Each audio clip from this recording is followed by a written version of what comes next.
Capítulo 5. Enfrentamento. O encontro curativo com sua sombra. 5.1. Quem se ama tem sempre palavras amorosas e úteis. Jesus respondeu e disse-lhe: Se alguém me ama, guardará a minha palavra, e meu Pai o amará, e viremos para ele, e faremos nele morada. João 14:23. Sob a palavra de Jesus, um novo mundo se criou. Existem pessoas que, a pretexto de serem autênticas e sinceras, esparramam veneno com suas palavras. Poderiam, com um pouco de educação, usar a franqueza e dizer o que sentem e pensam, sem ferir nem deixar de ser legítimos. Esse é mais um capítulo no programa da educação emocional. Sem coerência interna, ninguém consegue se expressar com o seu melhor. A incoerência é o estado de confusão nos sentimentos, a ausência de uma organização no mundo das emoções que tumultua o fluxo de suas manifestações. O exercício de desenvolvimento da coerência interna inclui respirar fundo e não falar ou se manifestar por impulso, alinhar por dentro o que realmente você quer dizer e como deve fazer isso, ou quem sabe se quer mesmo dizer algo. Ponderar antes de comunicar, isso é maturidade emocional. Essa atitude infantil de vomitar palavras inadequadas com a desculpa de ser verdadeiro é um caminho que pode motivar a rejeição e até a aversão. É uma das razões que levam muitas pessoas a criar para si uma série de dissabores e ocorrências desagradáveis, porque acabam atraindo energia de baixo teor para sua aura e para seu campo mental. Há momentos em que se pode ser claro, contundente e verdadeiro. Poucos, porém, estão aptos a fazer isso com bons resultados nos relacionamentos. Isso não deve impedir que essa atitude seja desenvolvida e construída, experiência após experiência. Já pensou quanto de sabor pode ser evitado com essa atitude e quanta coisa boa você pode conquistar com ela? À medida que o seu alto amor amadurece, você escolhe ser mais cauteloso com as palavras. O ego já não impera a ponto de fazê-lo acreditar que os outros são obrigados a ouvir o que você acha que eles têm de ouvir. Você apenas manifesta sua postura interior de equilíbrio no que diz. Fala sem as sombrias intenções de ferir, denegrir e diminuir, que costumam se esconder na suposta sinceridade dos que ainda não tomaram consciência dos mecanismos da própria sombra. Quem se ama, derrama a verdade ao próximo, sempre embalada por um desejo legítimo de ser útil, e na suave amorosidade que envolve e toca o coração.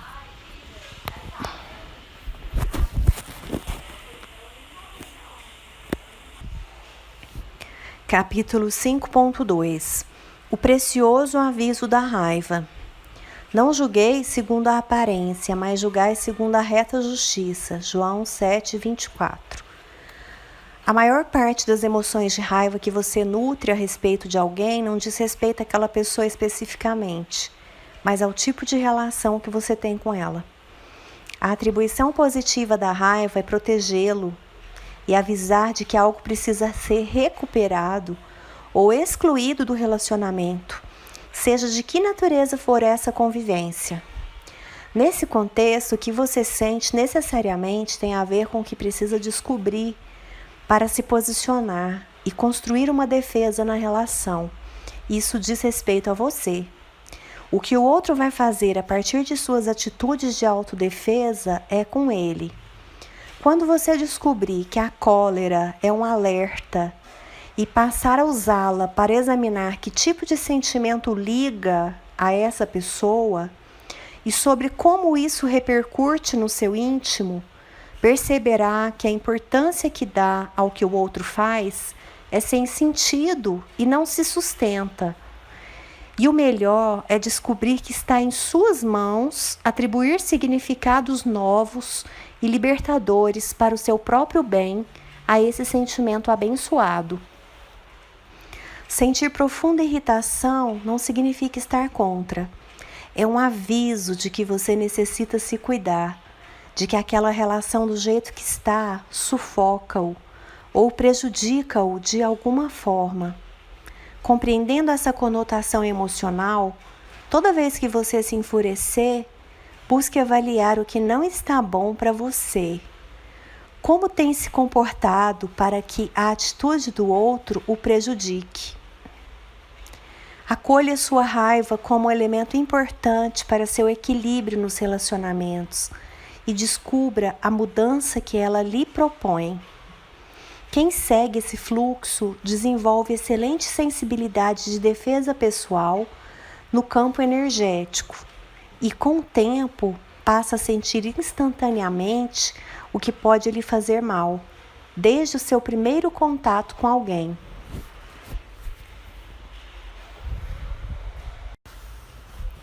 Capítulo 5.3 A medicina do futuro e as doenças emocionais.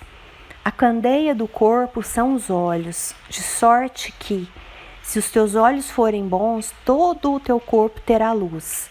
Se, porém, os teus olhos forem maus, o teu corpo será tenebroso. Se, portanto, a luz que em ti há são trevas, quão grandes serão tais trevas? Mateus 6, 22 e 23. Você vai ao médico, faz os exames para verificar alguns desconfortos e dores e ele diz, abre aspas, você não tem nada, é tudo emocional, fecha aspas. A pessoa sai iludida e pensando, abre aspas, ainda bem que é só emocional, fecha aspas. Esse só emocional, entre aspas, não deveria ser usado por profissionais no mundo físico como frase de alívio, mas como alerta de que há algo que pode ser mais severo do que imagina. Doenças emocionais são tão graves quanto doenças orgânicas. Hoje, o que é dificuldade emocional necessita receber tratamento ou se tornará alguma enfermidade no corpo físico no futuro. Quando se diz, abre aspas, é só emocional, fecha aspas, como se isso não tivesse valor ou nada significasse, na verdade expressa o descuido em realizar uma avaliação precisa e séria a respeito de motivos da alma para que a dor e a doença estejam em pleno curso. Cuide-se, pois isso já é um bom motivo para tomar providências urgentes.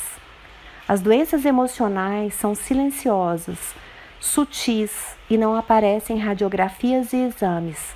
Exigem competência e sensibilidade para que sejam diagnosticadas e examinadas como componentes importantes de sua saúde e equilíbrio. A medicina do futuro terá nas emoções o seu principal foco, incentivará a cultura e a ética para a formação de uma sociedade mais consciente e educada, principalmente a respeito de como viver de forma mais saudável, construindo uma conduta pautada por emoções nobres e curativas. Tais conquistas não só impulsionarão modelos comportamentais alinhados com o bem, como orientarão os povos a descobrir e a fazer contato com sua sombra inconsciente. Nela se encontram os tesouros da alma. Um deles, prioritário ao resgate da saúde, é o alto amor. Essa força divina que está intacta, adormecida e à espera de que você se apodere dela para fazer luz na sua vida. Capítulo 5.4 A síndrome do pânico é doença dos controladores e perfeccionistas. E os discípulos, vendo andando sobre o mar, assustaram-se, dizendo, é um fantasma, e gritaram com medo. Jesus, porém, lhes falou logo, dizendo, tende bom ânimo, sou eu, não temais. E respondeu-lhe Pedro e disse, Senhor, se és tu, manda-me ir ter contigo por cima das águas. E ele disse, vem. E Pedro, descendo do barco, andou sobre as águas para ir ter com Jesus. Mas sentindo o vento forte, teve medo. E começando a ir para o fundo, clamou, dizendo, Senhor, salva-me. E logo Jesus, estendendo a mão, segurou e disse-lhe, homem de pouca fé, por que duvidaste? Mateus 14, 26 a 31. Existem alguns casos de síndrome do pânico que, fique claro, somente alguns casos, que guardam uma estreita relação com o perfeccionismo. O perfeccionista não lida bem com cobranças externas e, por essa razão, transforma-se em um coletor de cobranças de si mesmo. ele não aceita errar ou tem um descontrole que o machuca muito quando erra. Está sempre extrapolando a linha que demarca suas capacidades.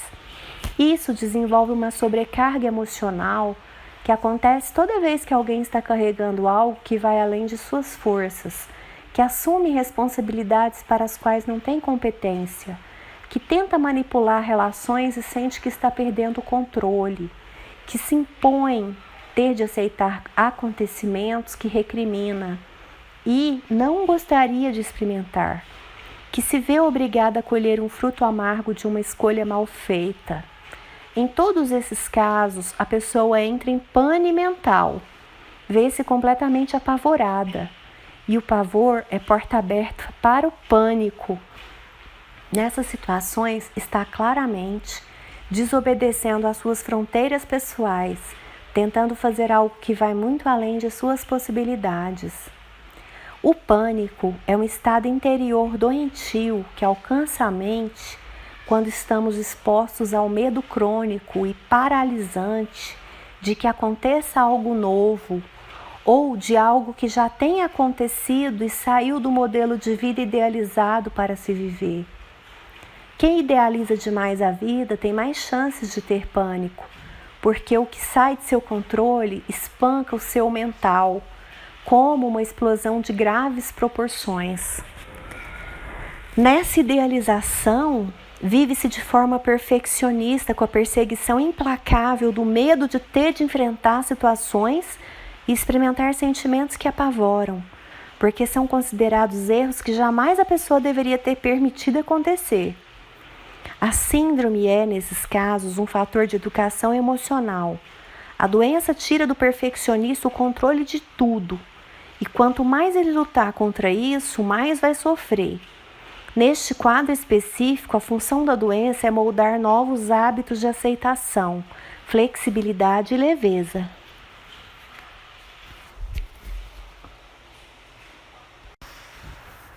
Continuação do capítulo 5.4. A orientação para esses doentes é assumir apenas o que consegue e rever seu conceito do que é bom ou ruim para ele, ensinando a não ser uma pessoa tão disponível nos relacionamentos, nem assumir responsabilidades maiores do que as que suporta. Esse é o caminho da cura.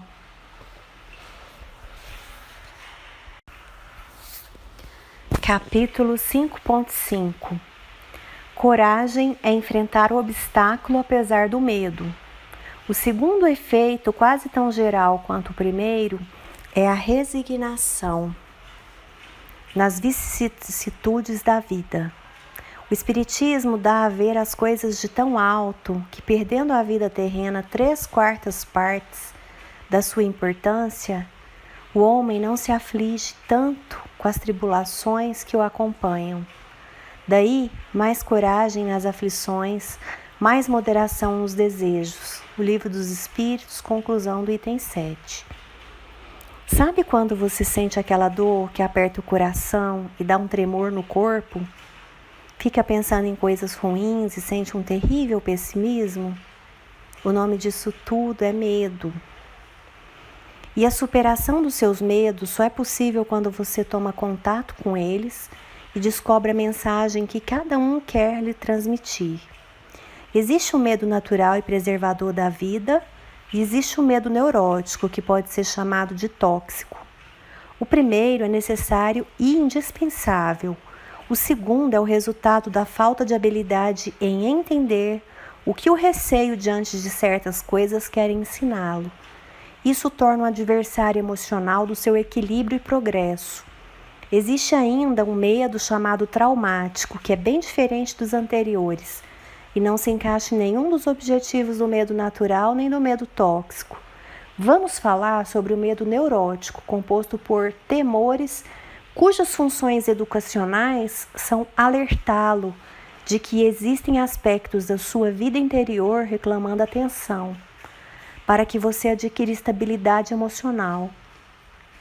Em boa parte das vezes, o significado desses temores é sinalizar que você necessita enfrentar o que teme porque a experiência adquirida com isso é a porta para desenvolver um recurso natural de crescimento adormecido que pode libertá-lo de algum reflexo condicionado que o aprisiona. Se você quer começar a ser mais proativo e enfrentar seus medos, levante a cabeça, pense na sua força e parta para a ação, principalmente quando sentir os prenúncios doentios e pessimistas da mente em desalinho que cria os fantasmas imaginários do sofrimento. As trevas querem dominar o mundo por meio do medo. A tática é simples. Quem teme e não enfrenta fica paralisado na caminhada evolutiva, ampliando as repercussões desses sentimentos ruins. Coragem é quando você encara o medo, vai e enfrenta. 5.6 Viver o luto das perdas. Resistir animosos ao abatimento, ao desespero que vos paralisam as forças.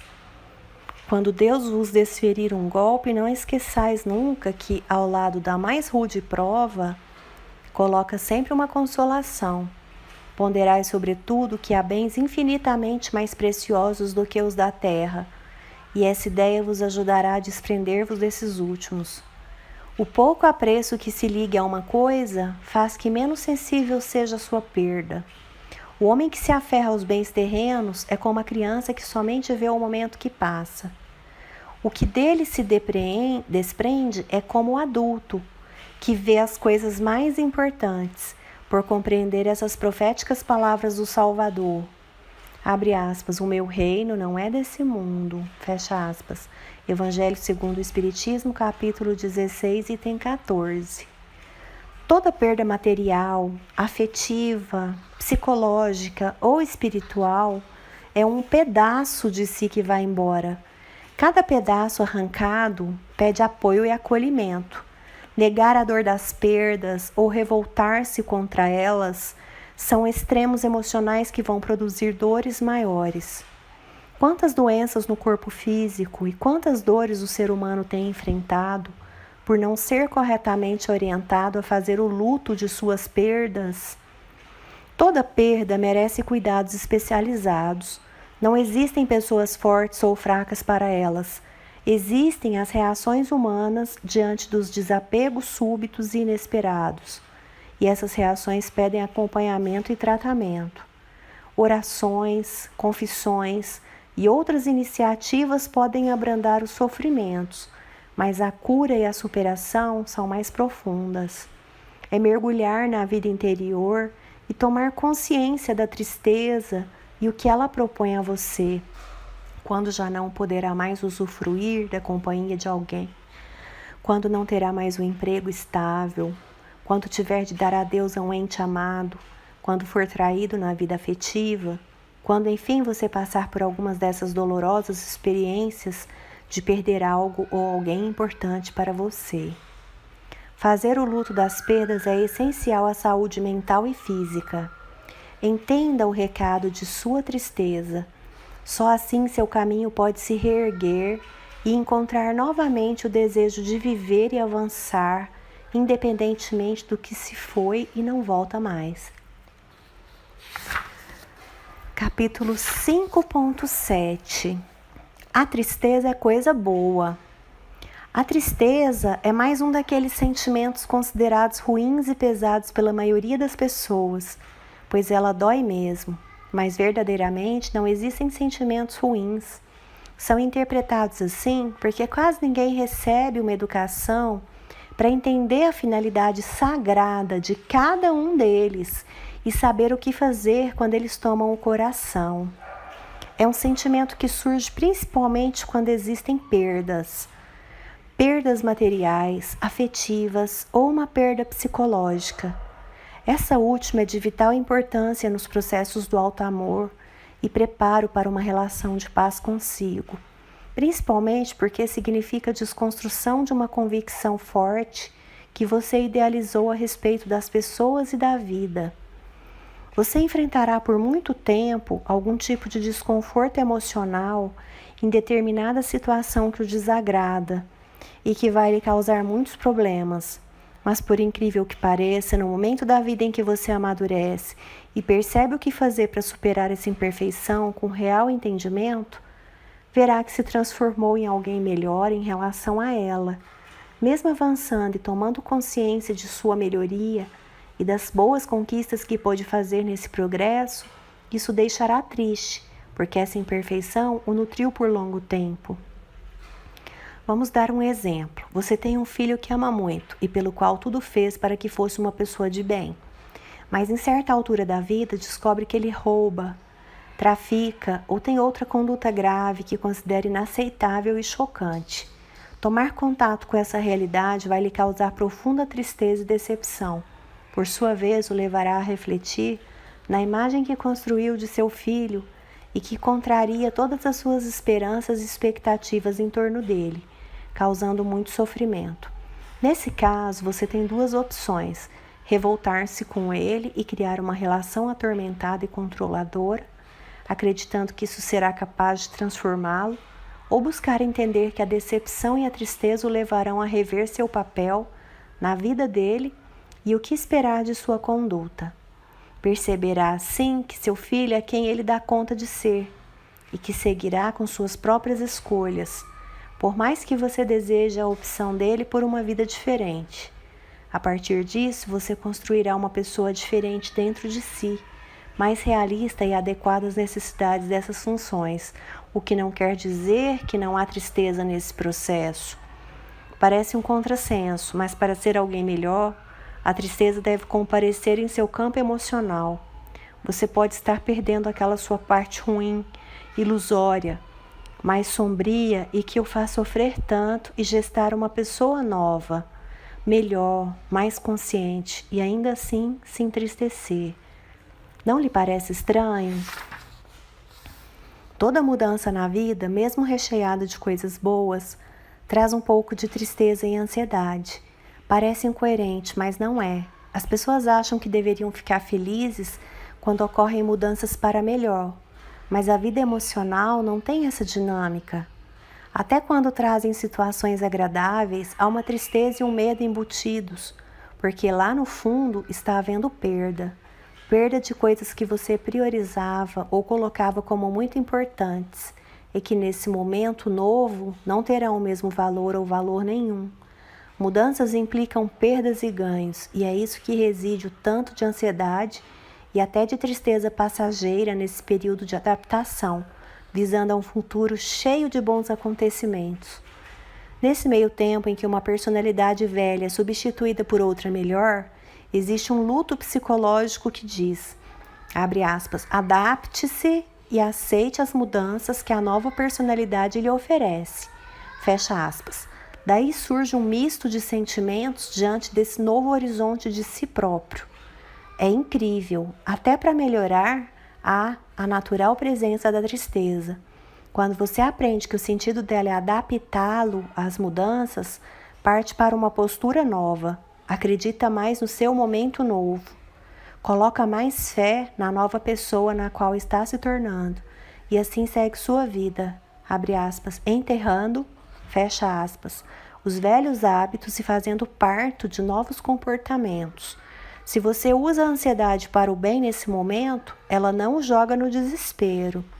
Se você usa a tristeza para entender e aceitar o que perdeu, ela não o abate na depressão. Viva a tristeza, não há felicidade sem ela. Seu propósito é sagrado.